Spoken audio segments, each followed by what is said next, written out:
বিসমিল্লাহির রহমানির রহিম।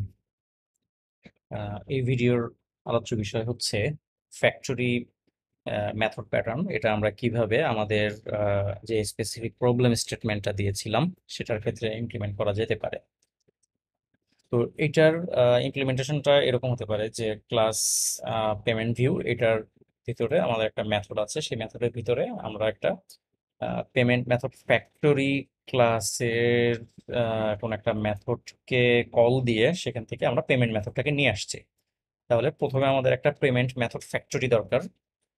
তো আমি ক্রিয়েট করে নিচ্ছি একটা পেমেন্ট মেথড ফ্যাক্টরি। তো এটা টাইপ দিয়ে দিচ্ছি অবজেক্ট পেমেন্ট মেথড ফ্যাক্টরি। তো এর ভিতরে আমার একটা মেথড দরকার। আমি এই মেথডটা নিয়ে নিচ্ছি, কপি পেস্ট করলাম। আর এর মাঝে আমি হচ্ছে টাইপ নিলাম। আর ও রিটার্ন করবে হচ্ছে কি রিটার্ন করবে এখান থেকে পেমেন্ট মেথড রিটার্ন করবে। তো পেমেন্ট মেথড কি, এটা আমরা আগের ভিডিওতে বলেছিলাম যে এটা একটা ইন্টারফেস। তো আমরা পেমেন্ট মেথড ইন্টারফেসটাকে নিলাম। পেমেন্ট মেথড ইন্টারফেস কেন নিলাম এটা নিয়ে আমরা ইনশাল্লাহ সামনে কথা বলবো। আমরা এখানে একটা মেথড দিলাম প্রসেস। আমরা ওর কাছে পাস করলাম একটা অ্যামাউন্ট। ঠিক আছে, তো আমরা চলে যাই পেমেন্ট মেথড ফ্যাক্টরির কাছে। সেখান থেকে আমরা রিটার্ন করব এই মেথড থেকে যে পেমেন্ট মেথড এই ইন্টারফেস এর একটা ইনস্ট্যান্সকে রিটার্ন করব। তো এটা কিভাবে কাজ করবে এটা একটু পরে দেখছি। তো আমরা এখানে চলে আসলাম। পেমেন্ট ভিউ এর ভিতরে এখন আর কোনো এরর দেখাচ্ছে না। অর্থাৎ আমি এখান থেকে আমি যদি এই যে গেট পেমেন্ট মেথড এই মেথড কে হোভার করি, তো আমরা দেখবো যে ও রিটার্ন করছে একটা পেমেন্ট মেথড এই ইন্টারফেসকে। আর এই ইন্টারফেসের মাঝে ডট প্রসেস দিলে সে পেমেন্ট মেথডটা দিয়ে প্রসেস করবে। এখন মজার বিষয় হচ্ছে যে আমরা যদি এইভাবে কাজটা করতে পারি, সেক্ষেত্রে আমাদের পেমেন্ট ভিউ ওর কিন্তু আসলে জানার কোনো দরকারই নাই যে এটা আসলে বিকাশ নাকি নগদ না এমএক্স।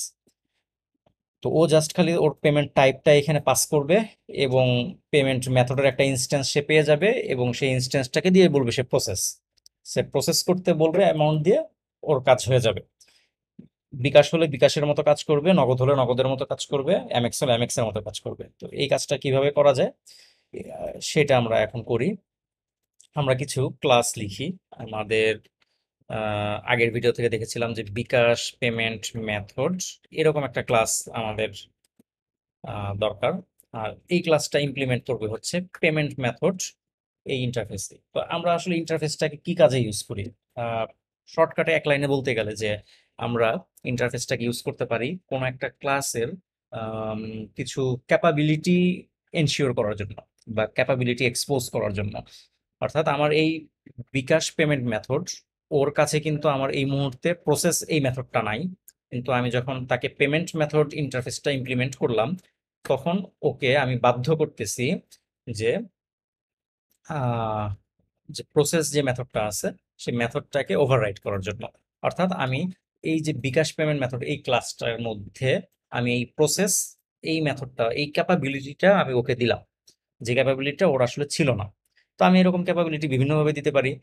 অ্যাবস্ট্রাক্ট ক্লাসের মাধ্যমে দিতে পারি, আমি ইনহেরিটেন্সের মাধ্যমেও আমার প্যারেন্ট ক্লাসের কিছু ক্যাপাবিলিটি আমার চাইল্ড ক্লাসের মধ্যে আমি এক্সপোজ করতে পারি। তো আমরা এখানে আপাতত যেটা করলাম যে একটা ইন্টারফেস বানিয়ে সেটাকে আমরা ইমপ্লিমেন্ট করলাম বিকাশ পেমেন্ট মেথডের মধ্যে। একই রকম ভাবে আমরা আরো কিছু আরো কিছু ক্লাস লিখে ফেলি। সাপোজ নগদ পেমেন্ট মেথড। তো এখানেও আমার ওই সেম প্রসেস মেথডটাকে ওভাররাইড করতে হবে। আমি সর্বশেষ এমএক্স এর ক্লাসটা লিখি, এমএক্স পেমেন্ট মেথড। সেও ইমপ্লিমেন্ট করবে পেমেন্ট মেথড এই ইন্টারফেসকে এবং ওভাররাইড করে প্রসেস।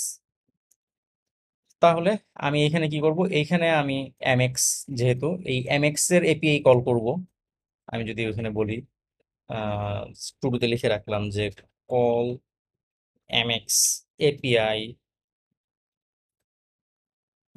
তারপরে আমি বিকাশের মধ্যে আমি লিখে রাখি কল বিকাশ এপিআই।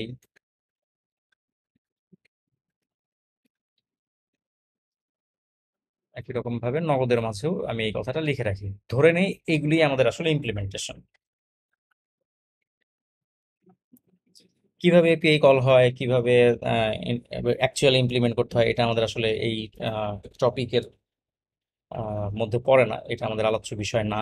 তো আমরা জাস্ট খালি এই জন্য এপিআই কল লিখে রাখলাম। তো আমরা ফ্যাক্টরিতে চলে যাই।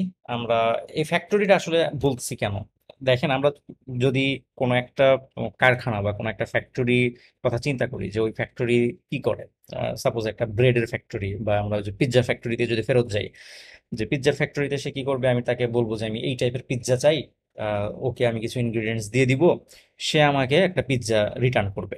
তো ভিতরে কিভাবে কাজটা হচ্ছে, কোন প্রসেসের পর কোন প্রসেস হচ্ছে, কিসের সাথে কি মিক্সড হচ্ছে, এইগুলি কিন্তু অ্যাজ এ কাস্টমার বা অ্যাজ এ ইউজার আমি কিন্তু ওই খুঁটিনাটি বিষয় নিয়ে কিন্তু আমি আসলে চিন্তিত না, বা খুঁটিনাটি বিষয় আমার আসলে জানার কথাও না, আমার আসলে জানার বিষয়ও না। তো আমি শুধুমাত্র ওকে একটা টাইপ বলে দিই। তো এই পেমেন্ট মেথড ফ্যাক্টরি ওর কাজও আসলে সেরকম, যে আমি ওকে কি করি, যে ওকে আমি একটা টাইপ বলে দেই, সে সেই টাইপের উপর বেস করে সে নির্দিষ্ট কিছু ক্লাসকে নিয়ে এসে কাজ করবে। হ্যাঁ, তো এটা হচ্ছে এই ফ্যাক্টরি বলার কারণ, যে আমি কেন এই প্যাটার্নটাকে ফ্যাক্টরি বলছি। তো আমি যদি এখান থেকে রিটার্ন করে দেই, এইটা আমি কটলিনের ক্ষেত্রে আমি এই সিনট্যাক্স ইউজ করছি, অন্য ল্যাঙ্গুয়েজের ক্ষেত্রে আপনারা সুইচ কেস বা if else if else if else if use করতে পারেন। তো আমি এখানে টাইপটা যদি হয় বিকাশ,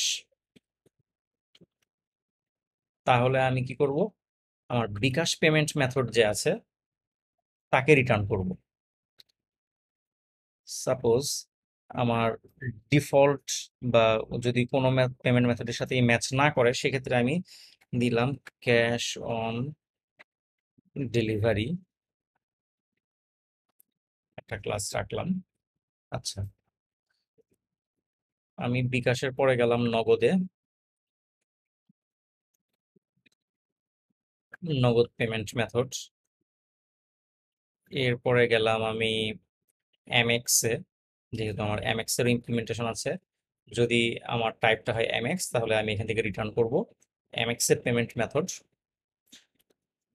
এখন এখানে এরর দিচ্ছে, বলতেছে এলস ব্রাঞ্চ অ্যাড করতে। তো এলস ব্রাঞ্চের মধ্যে আমি রিটার্ন করতে পারি ক্যাশ অন ডেলিভারি, কিন্তু ক্যাশ অন ডেলিভারি দেওয়ার পর এখানে সে রেড মার্কস দেখাচ্ছে। তো রেড মার্কস আসলে কেন দেখাচ্ছে, কারণ টাইপ মিসম্যাচ। কারণ ও এক্সপেক্ট করতেছে যে এখান থেকে রিটার্ন করা হবে পেমেন্ট মেথড, বাট আমি আসলে এই ক্লাসে পেমেন্ট মেথড টাইপ দেই নাই, কারণ আমি ওকে এখন আসলে ইমপ্লিমেন্ট করি নাই পেমেন্ট মেথডটা। তো আমি যদি ওকে পেমেন্ট মেথডটা ইমপ্লিমেন্ট করে দেই এবং ওর প্রসেস এই মেথডটাকে ওভাররাইট করে দেই, তাহলে কিন্তু সে আর কমপ্লেন করছে না। তাহলে দেখেন আমি এখানে কয়েকটা কাজ করলাম। একটা হচ্ছে আমি একটা সেম টাইপের একটা কন্ট্রাক্ট আমি লিখলাম। এই ইন্টারফেসটাকে আমরা কন্ট্রাক্টও বলতে পারি, যে কোনো একটা ক্লাস সে আসলে পেমেন্ট মেথড হবে কিনা, তার পেমেন্ট মেথড টাইপের হওয়ার জন্য তার যোগ্যতাটা হচ্ছে তখনই অর্জিত হবে যখন সে পেমেন্ট মেথড এই ইন্টারফেসটাকে ইমপ্লিমেন্ট করবে। অর্থাৎ কোনো ডেভেলপার যদি ভুলক্রমে এখানে অন্য কোনো ক্লাস রিটার্ন করতে চায়, এখানে কিন্তু তাকে জাস্ট ওই মুহূর্তে তাকে এরর দিবে, যেটা আমরা এই যে ক্যাশ অন ডেলিভারির ক্ষেত্রে এররটা পেলাম। তো এই জন্য আমরা ইউজারদেরকে বা আমরা ডেভেলপারকে ফোর্স করতেছি যে তুমি চাইলেও আসলে এখানে ভুল করার সুযোগ নাই। এখানে তুমি শুধুমাত্র সেই ক্লাসটাই রিটার্ন করতে পারবা, আহ, সেই ক্লাসটার একটা অবজেক্ট ক্রিয়েট করে রিটার্ন করতে পারবা, যেটা আসলে পেমেন্ট মেথড এই ইন্টারফেসটাকে ইমপ্লিমেন্ট করে। তো আমাদের এই ফ্যাক্টরির কাজ শেষ। তো আমরা যাই এখানে, তো এখান থেকে তাহলে আসলে কাজটা কিভাবে হচ্ছে যে আমি পেমেন্ট মেথডের মধ্যে ফ্যাক্টরি দিয়ে আমি টাইপটা পাস করছি, আর ও রিটার্ন করছে একটা পেমেন্ট মেথড। পেমেন্ট মেথড একটা ইন্টারফেস, আমরা জানি ইন্টারফেসের সরাসরি আসলে কোনো ইনস্ট্যান্স ক্রিয়েট করা যায় না। আমরা যেমন কোনো একটা ক্লাসের অবজেক্ট ক্রিয়েট করতে পারি, ইন্টারফেসের কিন্তু আসলে কোনো অবজেক্ট ক্রিয়েট করা যায় না। ইন্টারফেসটা কোনো একটা ক্লাসে যখন ইমপ্লিমেন্ট হয় সেই ক্লাসটাকে আমরা তখন ওই ইন্টারফেসের টাইপ বলতে পারি। তো আমরা যখন বিকাশ টাইপ পাচ্ছি তখন বিকাশের পেমেন্ট মেথডটাকে রিটার্ন করছি, নগদ টাইপের জন্য নগদের পেমেন্ট মেথড রিটার্ন করছি। সবগুলির মধ্যে ইমপ্লিমেন্টেশন ডিফারেন্ট, ক্লাসের নাম ডিফারেন্ট, ক্লাসের অবজেক্ট ক্রিয়েট হবে ডিফারেন্ট ডিফারেন্ট, কিন্তু সবগুলির মধ্যে কমন যে বিষয়টা তা হচ্ছে সবাই পেমেন্ট মেথড এই টাইপের, সবারই আসলে এই ক্যাপাবিলিটিটা আছে। তো এইটাকে আমরা আহ, বলতে পারি যে ওপির আমরা যে একটা কনসেপ্ট জানি পলিমরফিজম। পলিমরফিজম বললে আমরা আসলে কি বলি যে মানে যখন কোনো ইন্টারভিউতে জিজ্ঞেস করা হয় যে পলিমরফিজম কি, তখন আমরা অনেক সময় এরকম বলি যে কোনো একজন ব্যক্তি, সে অফিসে আসলে সে হচ্ছে বস, সে বাসায় গেলে সে হচ্ছে কারো বাবা, আবার সে আবার কারো ছেলে।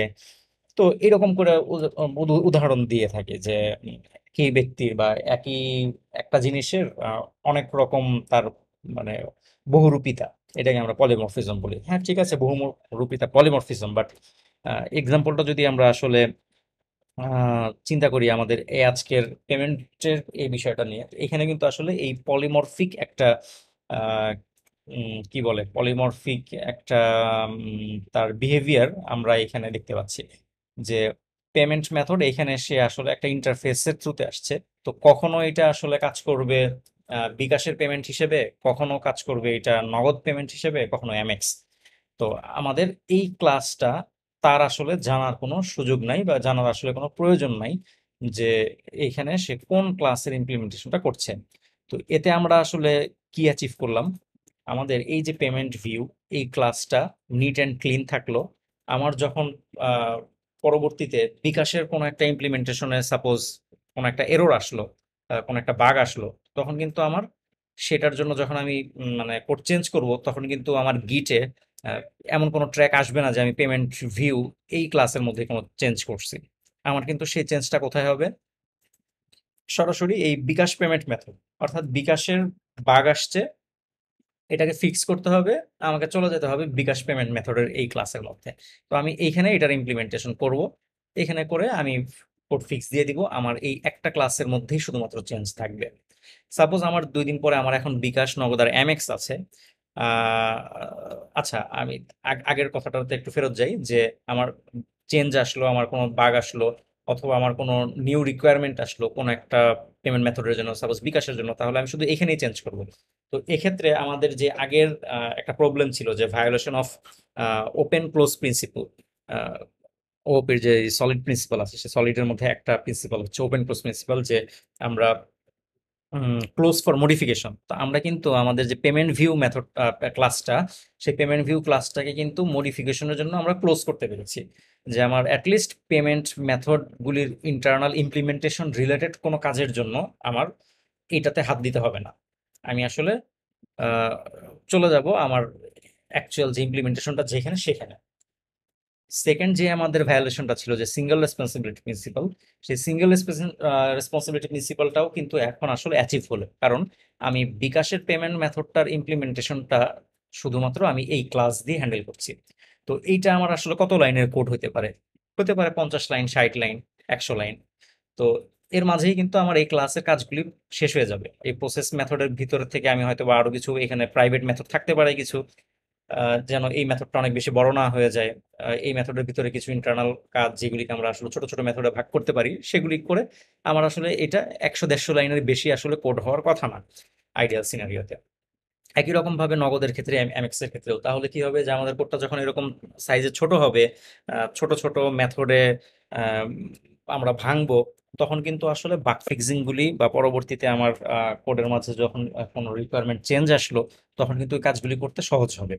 বাট চিন্তা করেন যদি আমার এই পেমেন্ট ভিউ এর ভিতরেই যদি আমি এই মেথডের ভিতরে বা এই ক্লাসের ভিতরে আরো এরকম 5টা 7টা মেথড, যেগুলি এক একটার মধ্যে হয়তো বা 50-60 লাইন বা 150 লাইনের কোড থাকবে, তাহলে আমাদের এই ক্লাসটার সাইজ আসলে কত বড় হতো। তো এই ক্লাসের এইখানে তো এমনিই আরো কোড থাকবে, ওই কোডগুলো আমি আসলে লিখি নাই। এটা জাস্ট বলতে পারেন অনেকটা সুডো কোডের মতো এখানে কাজ করছি। তো এতে আমাদের কি হলো, যে আমাদের সিঙ্গল রেসপন্সিবিলিটি প্রিন্সিপাল সেইটা আমরা অ্যাচিভ করলাম, যেটা আসলে আগের ইমপ্লিমেন্টেশনটাতে ভায়োলেশন হয়েছিল। তো আমার সাপোজ নতুন কোন একটা পেমেন্ট মেথড যখন আসবে, তখন আমাকে আসলে কি করতে হবে, আমার এক্সিস্টিং কোডে চেঞ্জ করতে হবে এই এক জায়গায়। সাপোজ আমার এখানে রকেট আসছে, তখন আমি এখানে নতুন করে রকেট অ্যাড করব এবং নতুন একটা ক্লাস আমি লিখব। দেখেন আমি কিন্তু এক্সিস্টিং কোনো ক্লাসের মধ্যে গিয়ে আমি কোনো চেঞ্জ করা শুরু করি নাই। আমি আমার এই ফোল্ডারের ভিতরে বা প্যাকেজের ভিতরে আমি নতুন একটা ক্লাস নিব, তখন রকেট পেমেন্ট মেথড। মানে এটা আর কি আমি বলছি পরের কোনো একটা রিলিজের ক্ষেত্রে, যখন নতুন রিলিজে আমার রকেটের ইমপ্লিমেন্টেশন আসবে, রকেটের যখন আমি ফিচারটা রিলিজ করতে চাই, তখন তো আমি নতুন একটা ক্লাস লিখলাম, নতুন ক্লাসের ভিতরে রকেট স্পেসিফিক কোড লিখলাম, রকেটের এপিআই কল করব বা রকেটের এসডিকে এর সাথে কমিউনিকেট করব, এবং আমি এই পেমেন্ট মেথড ফ্যাক্টরি থেকে রকেট পেমেন্ট মেথডটাকে রিটার্ন করে দিব। এই দুই জায়গায় চেঞ্জ করলেই কিন্তু আমার কাজগুলি আইডিয়াল সিনারিওতে, মানে কাজগুলি ডান হয়ে যাওয়ার কথা। আমার এই পেমেন্ট মেথডের এইখানে কিন্তু আসলে কোনো কিছুই চেঞ্জ করতে হয় নাই। ওর কিন্তু আসলে কোনো ডিপেন্ডেন্সি নাই যে কোন পেমেন্ট মেথডে সে আসলে পেমেন্ট করছে, ওর আসলে জানতেও হচ্ছে না। তো এই ছিল মোটামুটি আমাদের এই ফ্যাক্টরি মেথড প্যাটার্নের ইমপ্লিমেন্টেশন। আশা করি আপনারা বুঝতে পেরেছেন। বাকি জিনিস আরো ক্লিয়ার হবে যখন আপনি নিজেই এটা ইমপ্লিমেন্ট করবেন এবং রিয়েল প্রজেক্টে ইমপ্লিমেন্ট করবেন। তো যদি কোনো প্রশ্ন থাকে বা কোথাও কোনো অস্পষ্টতা থাকে বা আমার বোঝানোর মধ্যে যদি কোনো ভুল ধরা পড়ে, কাইন্ডলি কমেন্ট করে জানাবেন। সবাইকে ধন্যবাদ। আসসালামু আলাইকুম।